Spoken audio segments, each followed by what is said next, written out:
el tema en este día. Vamos a inclinar el rostro para orar. Amantísimo Padre Celestial que estás en las alturas, venimos delante de ti reconociendo que no somos dignos de presentar estos temas que son de tan vital importancia, pero tú has, en tu divino plan, permitido que nosotros transmitamos estos mensajes. Y en el día de hoy pedimos especial sabiduría, dirección divina para poder presentar este tema que es un poco difícil a veces para aceptar. Pero creemos, oh Dios, que tu palabra es clara y pedimos que tú abras los entendimientos, que nos des palabra, que nos ayudes en la presentación. Lo pedimos en Cristo Jesús. Amén. Hoy vamos a hablar acerca del sueño de Daniel. En el capítulo 2 del libro de Daniel, el rey Nabucodonosor, rey de Babilonia, tuvo un sueño. Y Daniel tuvo otro sueño, un poco diferente en las representaciones, pero básicamente las mismas interpretaciones, pero con más detalle. Comienza el capítulo 7 diciendo: en el primer año de Belsasar, rey de Babilonia, tuvo Daniel un sueño y visiones de su cabeza mientras estaba en su lecho. Luego escribió el sueño y relató lo principal del asunto. Así que vemos que Daniel está cautivo con los judíos en Babilonia. Estuvieron ahí por un periodo de 70 años que había predicho Dios por medio del profeta Jeremías. Dice: Daniel dijo: miraba yo en mi visión de noche y vi que los cuatro vientos del cielo combatían en el gran mar. Cuando hablamos de los vientos, estamos hablando de destrucción, de guerras. Eso podemos verlo, por ejemplo, en Apocalipsis capítulo 7, donde los cuatro ángeles están deteniendo los cuatro vientos. Continúa diciendo: y cuatro bestias grandes, diferentes la una de la otra, subían del mar. Ahora, ¿qué es mar? Según Apocalipsis 17:15, dice: también me dijo, las aguas que has visto, donde se sienta la ramera, son pueblos, muchedumbres, naciones y lenguas. O sea que estas cuatro naciones salen de lugares muy poblados. Continúa diciendo el versículo 4: la primera era como un león y tenía alas de águila. Yo estaba mirando hasta que sus alas fueron arrancadas. Ahora, aquí este león es el mismo poder el cual soñó Nabucodonosor, y se refería a Babilonia, que reinó desde 605 como un imperio hasta 539 antes de Cristo. Y ahí vemos en rojo el territorio que ellos cubrían, ahí donde estaba Babilonia. Luego bajan hacia la tierra prometida, Palestina. Continúa diciendo: y se fue levantada del suelo y se puso en hieste sobre los pies a manera de hombre, y se le dio corazón de hombre. Aquí se está indicando el hecho de que esta gran fiera, este gran imperio, pierde su poder, su energía, y se lo compara a un hombre. El rey Nabucodonosor, si podemos ver en Daniel 4, se jactaba de las cosas que había hecho. Se parecía a Lucifer, quien decía que él iba a levantarse y que tenía grande poder. Pero Dios lo humilló y él vivió por 7 años comiendo hierba como un animal, hasta que pudo luego recobrar su sanidad mental. Luego dice que en el versículo 5, vi luego una segunda bestia, semejante a un oso, el cual se alzaba de un costado más que el otro, dando a entender que eran 2 naciones. Una iba a estar más poderosa que la otra, el imperio medo-persa que vemos a continuación. Los persas eran más poderosos que los medos, y ellos estuvieron en poder desde el año 539 hasta el 331 antes de Cristo. Acuérdense que estamos en fechas regresivas. Aquí vemos entonces el territorio en rojo otra vez. Persia aumenta mucho más de lo que tenía y llega hasta parte de Europa, por Grecia, por ahí casi. Dice, en su boca entre los dientes tenía 3 costillas, y se le dijo, levántate, devora mucha carne. Estas 3 costillas representan 3 grandes naciones que ellos habían derrotado: Libia, Babilonia y Egipto. Y el gran conquistador de este imperio fue Ciro, una persona que la Biblia ya 150 años antes de que él naciera se predijo aún con su nombre en el libro de Isaías que él iba a hacer esta obra de destruir a Babilonia.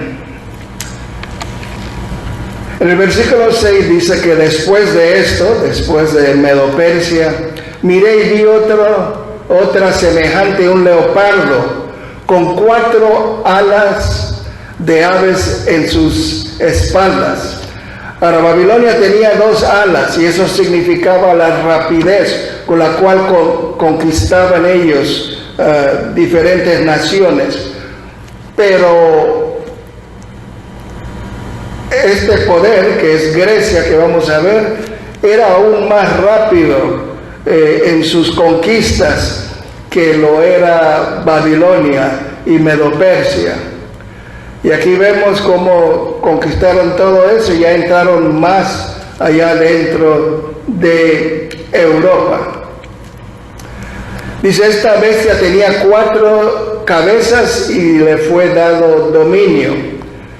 Eventualmente, cuando muere Alejandro el Magno, que murió a una edad muy joven, de unos 31 años a 33 por ahí, entonces el reino fue dividido en 4. 4 de sus generales fueron los que tomaron este imperio, y vamos a ver los nombres más adelante.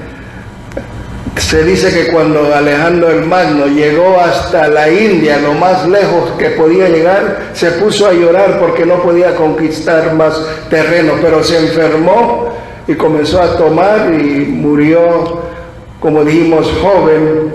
Y entonces esos 4 generales, Casandro, Lisímaco, Ptolomeo y Seleuco, tomaron las riendas de aquel imperio en aquel entonces. Pero ya para el versículo 7 decimos que después de esto miraba yo en las visiones de la noche y vi la 4ª bestia, espantosa, terrible y en gran manera fuerte. Este es el imperio romano, y vemos ese imperio romano conquistó a toda Europa, todo el norte de África y las otras partes que habían conquistado los otros imperios. Continúa diciendo que esta bestia tenía unos grandes dientes de hierro, devoraba y desmenuzaba, pisotaba las obras con sus pies. Un tremendo ejército que conquistó rápidamente con gran crueldad todo ese territorio que mostramos anteriormente. Pero dice que era muy diferente de todas las bestias que había visto antes de ella, y tenía 10 cuernos. Era diferente porque era más fuerte, era tan poderosa que no había animal que el profeta podía describir, así que dijo que era una bestia indescriptible. Pero tenía algo interesante, tenía 10 cuernos y eso lo hacía diferente de las otras también. Estos cuernos representan 10 diferentes naciones, las tribus bárbaras que dividieron el Imperio Romano, por lo menos en la parte de Europa, en 10 partes. Persiguió a los cristianos, la Roma pagana de aquel entonces. Pero dice en el versículo 8, mientras yo contemplaba los cuernos, otro cuerno pequeño salió entre ellos, y delante de él fueron arrancados tres cuernos de los primeros. Este cuerno tenía ojos como de un hombre. Y estos 10 cuernos que mencionamos representan las 10 divisiones del Imperio Romano. Tenemos los suevos, que eran los portugueses de hoy día, visigodos, los españoles, los érulos, que ya han pasado a la historia, los ostrogodos y los vándalos. También estas 3 ya no existen, son las 3 que habían dicho que iba a arrancar el cuerno pequeño. Están los alanos, que son los alemanes, los burgundios, los suizos, francos, los franceses, lombardos, los italianos, y los sajones, los ingleses, como anglosajones que conocemos. Dice, tenía una boca este cuerno pequeño que hablaba con gran insolencia. Para este poder que mencionamos anteriormente, Roma, este nuevo imperio, es dividido en 10 secciones.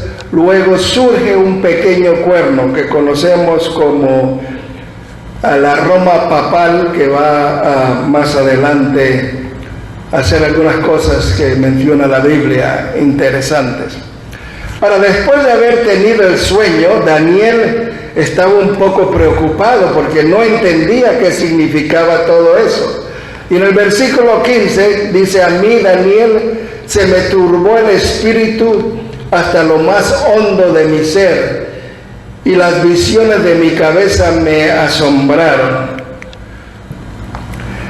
Dice en el 16, me acerqué a uno de los que ahí estaban y le pregunté la verdad acerca de todo aquello.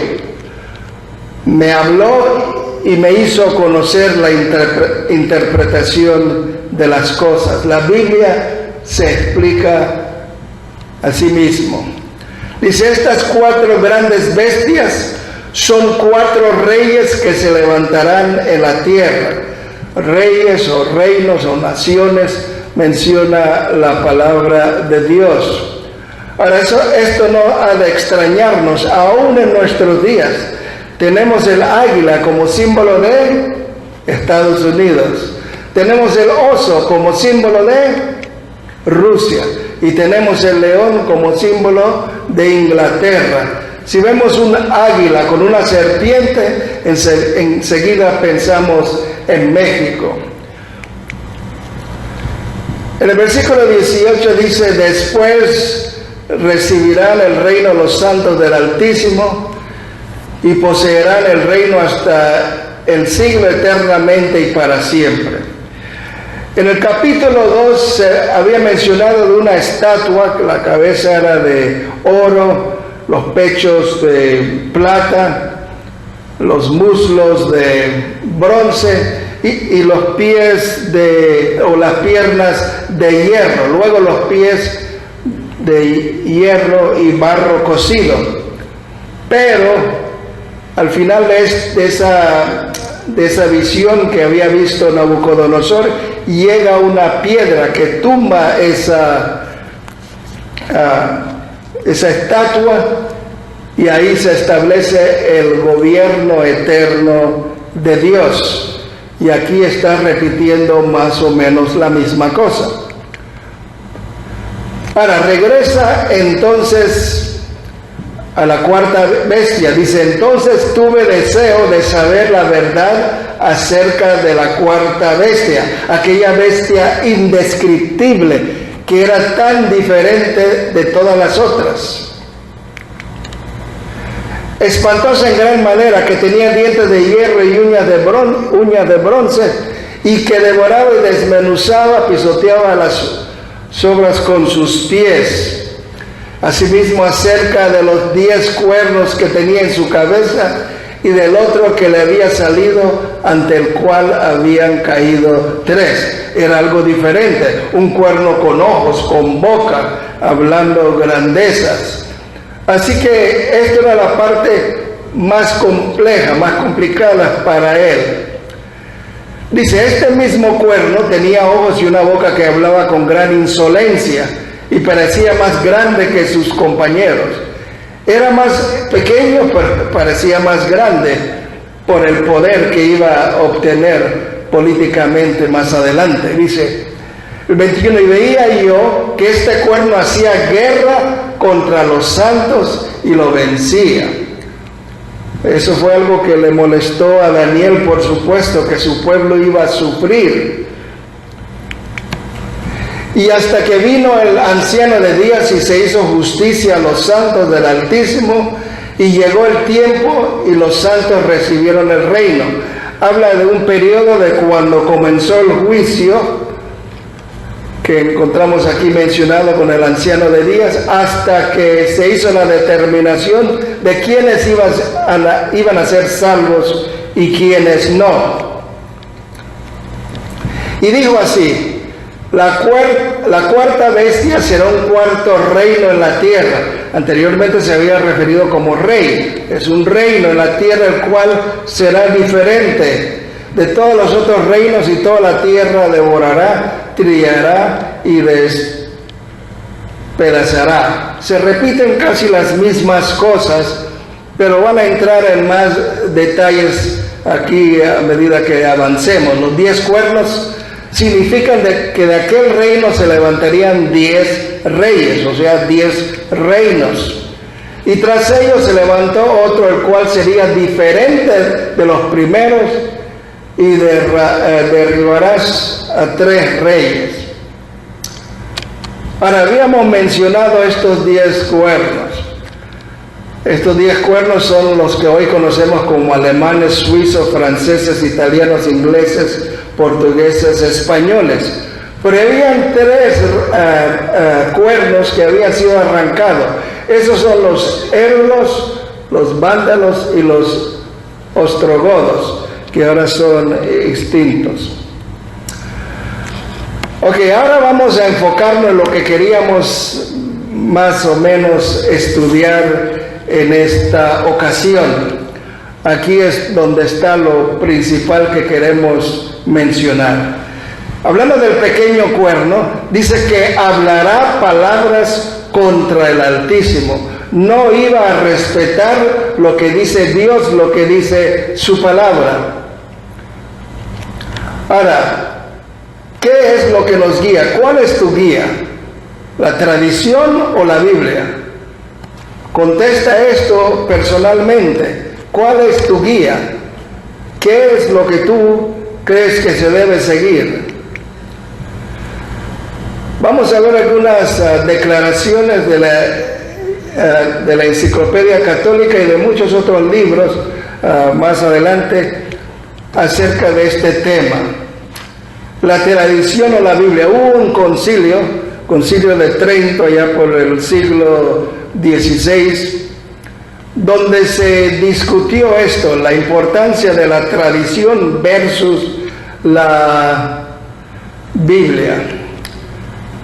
Dice el libro Canon y Tradición, dice, finalmente, en el último discurso de apertura, el 18 de enero de 1562, todas las dudas fueron eliminadas.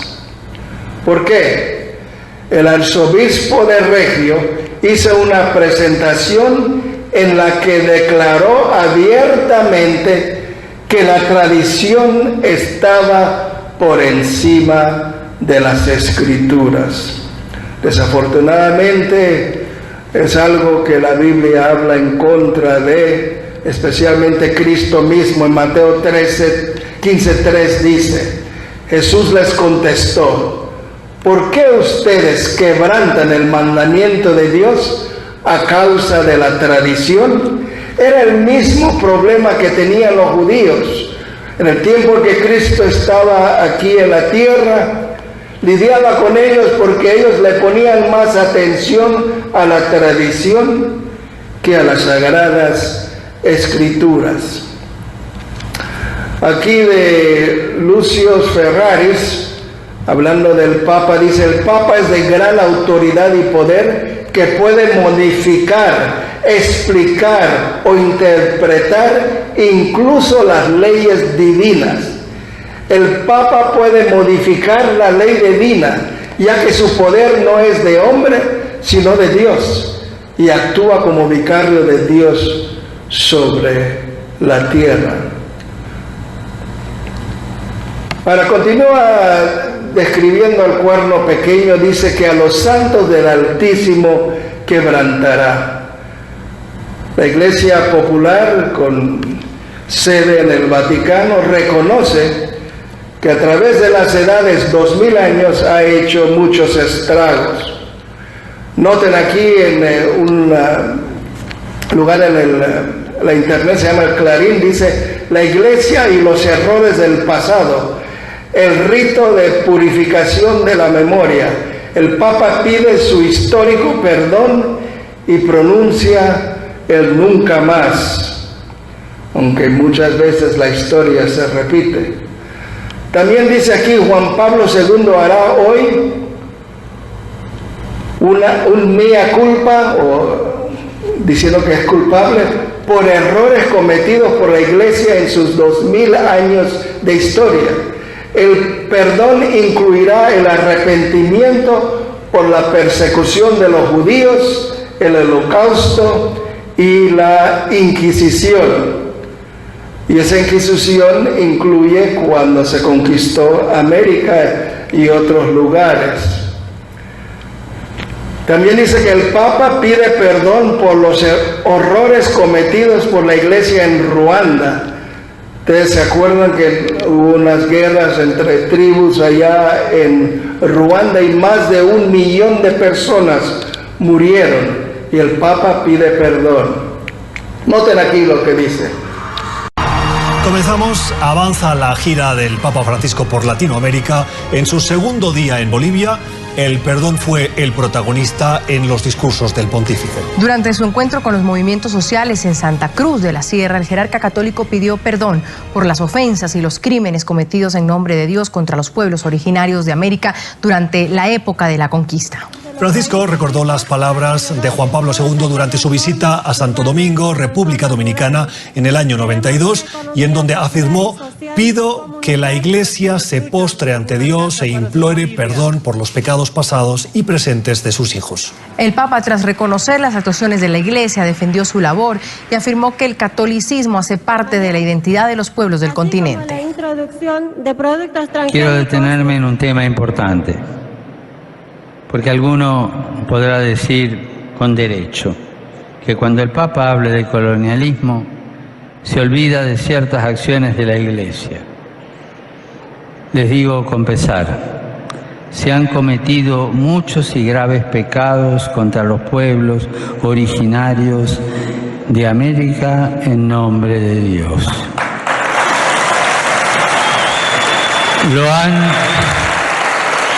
Lo han reconocido mis antecesores. Lo han reconocido mis antecesores. Lo ha dicho el CELAM, el Consejo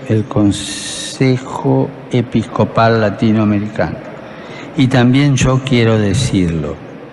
Al igual que mi predecesor, San Juan Pablo II, pido que la Iglesia, y cito lo que dijo él, se postre ante Dios e implore perdón por los pecados pasados y presentes de sus hijos.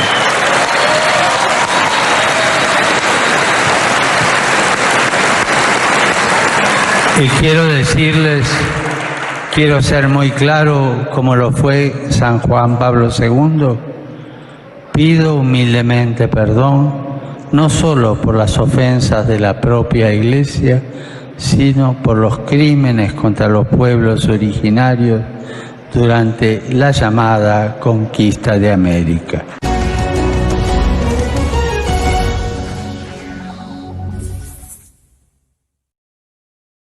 Así que vemos que la Iglesia romana reconoce que ellos persiguieron a muchas personas durante el periodo de la Inquisición y un periodo que vamos a ver más adelante. Reconocen que ellos no siguen siempre la Biblia, ellos siguen la tradición. Y ahora vamos a ver qué dicen ellos en cuanto a esta frase que dice: y ese cuerno pequeño pensará en cambiar los tiempos y la ley. Nosotros seguimos la Biblia y solo la Biblia como la regla de fe. Vamos a ver qué dicen ellos. En primer lugar, vamos a citar uno de los mandamientos, porque dice que este poder iba a tratar de cambiar, pensaría en cambiar los tiempos y la ley. No puede cambiar, puede pensar o tratar, porque la ley de Dios es eterna. El segundo mandamiento dice en Éxodo 20, de los versículos 4 y 5. No hagan ídolos ni imágenes de nada que esté en el cielo, en la tierra o en lo profundo del mar. No deben hacer ídolos de Dios el Padre, ni del Hijo, ni de los ángeles que están en el cielo, ni de ningún hombre aquí en la tierra, ninguna mujer. La Biblia es muy explícita en esto cuando nos lo dice aquí claramente. Dice: no se arrodillen, y noten la foto, ante ellos ni hagan cultos en su honor. Yo soy el Dios de Israel y soy un Dios celoso. La Biblia en todo el Antiguo Testamento hablaba en contra de la idolatría, y por eso fue que fueron llevados ellos cautivos en este periodo que Daniel tuvo este sueño por 70 años en Babilonia. Ahora, hay 10 mandamientos. Ellos no han seguido el segundo mandamiento acerca de los ídolos y las imágenes, y también han transferido la solemnidad, o han intentado de transferir la solemnidad del día de reposo del sábado al domingo, y ellos mismos lo reconocen. En Catolicismo y Fundamentalismo de Karl Keating dice: fue la Iglesia Católica quien decidió que el domingo fuera el día de adoración de los cristianos en honor a la resurrección. En Historia Eclesiástica del Concilio de la Odisea, Concilio Católico, dice: en el año 325, Silvestre, obispo de Roma, cambió el título del primer día llamándolo el Día del Señor. En la Biblia el primer día se llama el primer día, el domingo se llama el primer día, y ellos cambiaron el nombre del día a llamarlo Día del Señor. Domingo significa Día del Señor, pero esto fue algo que se puso después de la muerte de Cristo. Esto no es un nombre original del día. Historia de los concilios de la Iglesia continúa diciendo: los cristianos no deben judaizar, guardar el sábado, ni estar ociosos en sábado, sino que deben trabajar en ese día. La Biblia dice lo opuesto: 6 días trabajarás y el séptimo día es reposo para Jehová tu Dios, es el sábado. Pero aquí ellos dicen lo opuesto, porque dicen que el Papa tiene poder para cambiar y la Iglesia también. Pero deberán honrar especialmente el día del Señor, el día que ellos llaman domingo, y por ser cristianos deberán en lo posible evitar todo trabajo en ese día. La Biblia dice no trabajar en sábado, ellos dicen no trabajar en domingo. Sábado cristiano, dice aquí, la Iglesia Católica, más de 1000 años antes de la existencia de un solo protestante, por virtud de su misión divina, cambió el día sábado por el domingo. La Biblia dice que este poder, este cuerno pequeño, intentaría cambiar los días y la ley. El sábado es un día de la ley y ellos han tratado de cambiarlo. El catecismo para conversos, y en diferentes catecismos hay algo similar. ¿Cuál es el día de reposo? Note lo que dice. El sábado es el día de reposo, porque es lo que dice la Biblia. Ahora, ¿por qué observamos el domingo en vez del sábado? Porque la Iglesia Católica transfirió la solemnidad del sábado al domingo. Ellos reconocen que han intentado cambiar los tiempos y la ley de Dios. Pero no hay ningún registro bíblico que diga que hay que observar el domingo. El sábado es el único día de reposo en todas las Escrituras. En el libro de la fe de nuestros padres, por James Gibbons, un cardenal católico, dice, noten lo que dicen ellos: se puede leer la Biblia de Génesis a Apocalipsis y no se encontrará un solo renglón que autorice la santificación del domingo. Dice, las Escrituras enfatizan el cumplimiento de la observancia religiosa del sábado. Dice, la razón por la cual observamos el primer día en lugar del séptimo no se basa en un mandato válido, o sea, un mandato bíblico. Lo reconocen. Buscaríamos en vano en las Escrituras la autorización de cambiar del séptimo día al primero, pero no se va a encontrar. En un compendio de la doctrina cristiana dice, ¿tiene alguna otra forma de demostrar que la Iglesia tiene el poder para instituir días festivos? Dice, si no tuviera ese poder, no hubiera podido sustituir la observancia del sábado, séptimo día de la semana, por el domingo, primer día de la semana, un cambio no autorizado por las Escrituras. Si aquí tenemos una comparación de los mandamientos según la Iglesia Católica, no en las Biblias, pero en los catecismos, vamos a darnos cuenta que el primer mandamiento en la católica dice, amarás a Dios sobre todas las cosas, mientras que la Biblia dice, no tendrás dioses ajenos delante de mí. ¿Ok? Está un poco cambiado, pero no tanto así. Ahora, el segundo mandamiento en la Biblia dice, no adorarás imágenes, en resumen.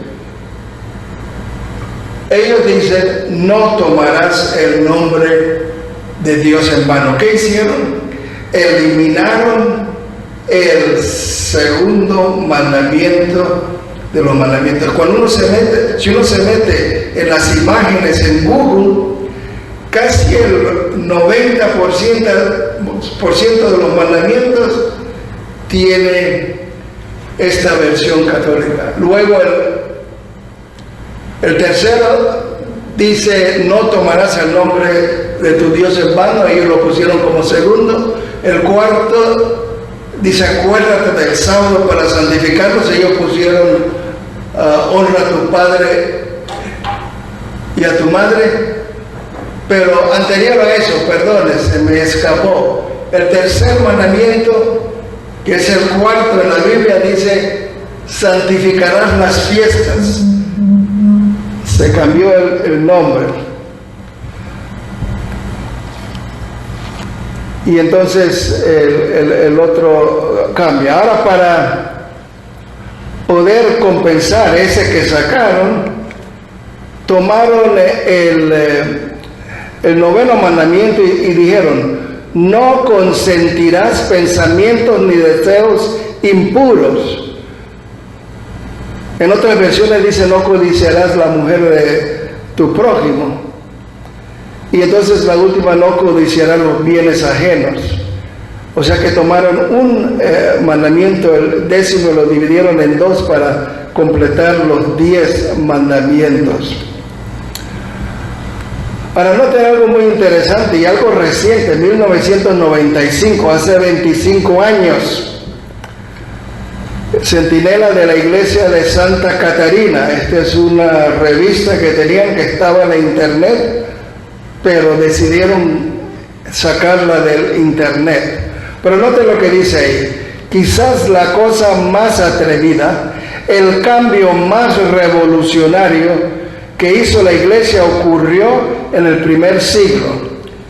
El día santo, el santo sábado, día de reposo, fue cambiado al domingo, no por instrucción alguna encontrada en las Escrituras, sino por el sentido de la Iglesia, de su propio poder. Quienes piensan que las Escrituras deben ser la única autoridad, deberían lógicamente convertirse en adventistas del séptimo día y observar la santidad del sábado. Pues esta parte que dijeron sí está correcto, muy correcto en verdad. Hablando de los mandamientos, habíamos en otra presentación mencionado Mateo 5, 17 a 19. Dice, no penséis que he venido a abolir la ley o los profetas. No he venido a abolir, sino a cumplir. Y ellos sacaron el segundo mandamiento y cambiaron el cuarto mandamiento. Porque de cierto os digo que antes que pase el cielo y la tierra, ni una jota, ni una tilde pasará de la ley hasta que todo sea cumplido. Pero ellos eliminaron por completo el segundo mandamiento, eliminaron por completo también el cuarto mandamiento, y más que una jota, más que una tilde, quitaron estos 2 mandamientos de los más largos en los 10 mandamientos. Pero noten lo que dice aquí, y tenemos que poner mucha atención. De manera que cualquiera que quebrante uno de estos mandamientos muy pequeños y así enseñe a los hombres, muy pequeño será llamado en el reino de los cielos, pero cualquiera que los cumpla y los enseñe será llamado grande en el reino de los cielos. La última cosa que dice la descripción aquí en el capítulo 7, el versículo 25, acerca de este cuerno pequeño, dice, serán entregados en sus manos hasta tiempos y medio tiempo. Hay otra versión que dice lo mismo, pero en vez de decir tiempos y medio tiempo, dice lo que muchos eruditos de la palabra de Dios han dicho, que son 3 años y medio. Noten aquí la nueva versión internacionalizará contra el Altísimo y oprimirá a los santos, tratará de cambiar las festividades y también las leyes. Dice, y los santos quedarán bajo su poder durante 3 años y medio. Así que estos 3 años y medio son proféticos. Aquí vemos un tiempo, es un año, como dice esa versión, nueva versión internacional. Tiempos son 2 y mitad es medio año. Y en la Biblia, según Ezequiel 4:6, un día proféticamente representa un año. Cuando sumamos todo esto nos da 1260 días o 1260 años que iba a gobernar políticamente este cuerno pequeño.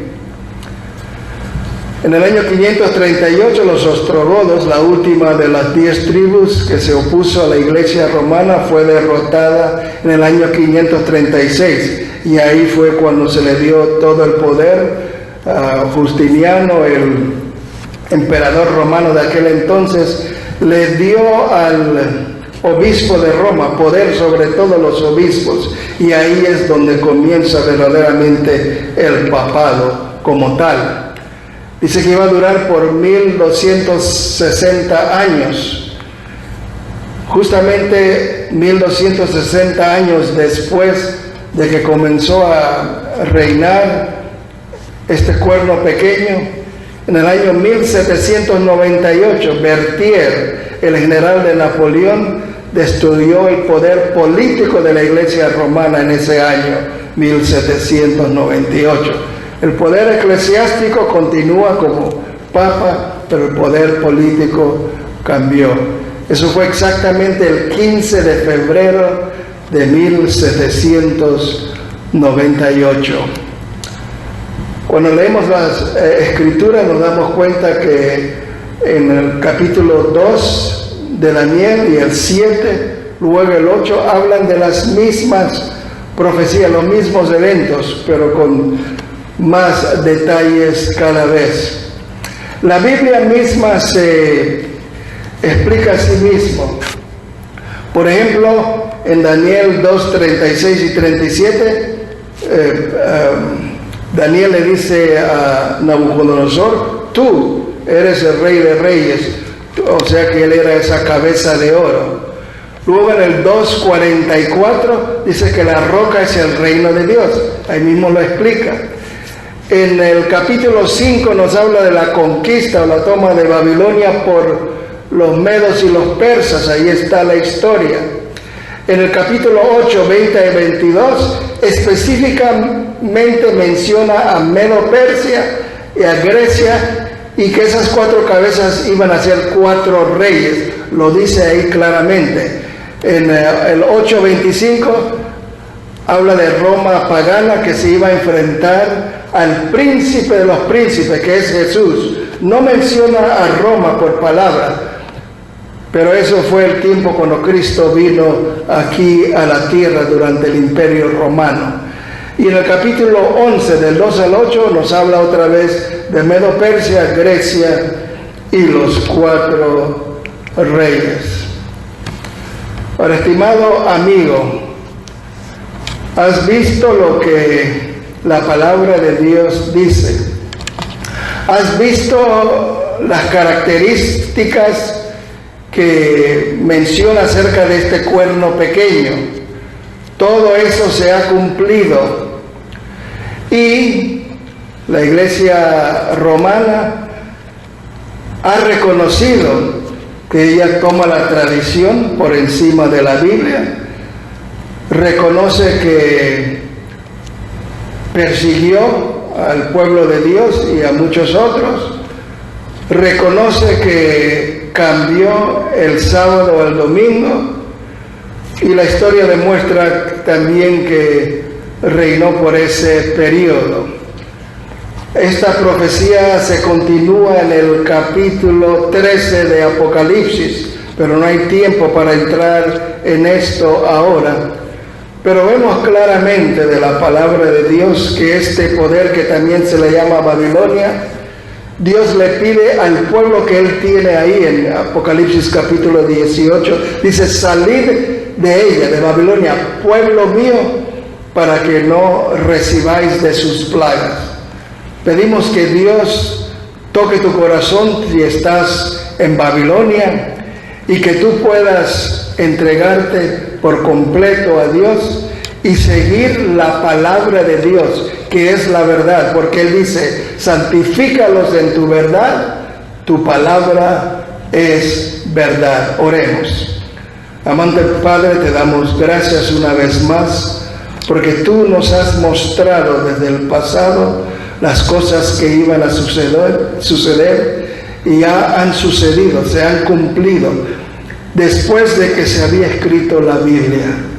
Te damos gracias porque tú sabes el comienzo y el final, y tú eres el Dios poderoso que todo lo sabes. Tú sabes que muchas personas que están escuchando quieren servirte, y aquí tú le has hecho claro en tu palabra lo que deben hacer. Bendícenos a todos, cuídanos, lo pedimos en Cristo.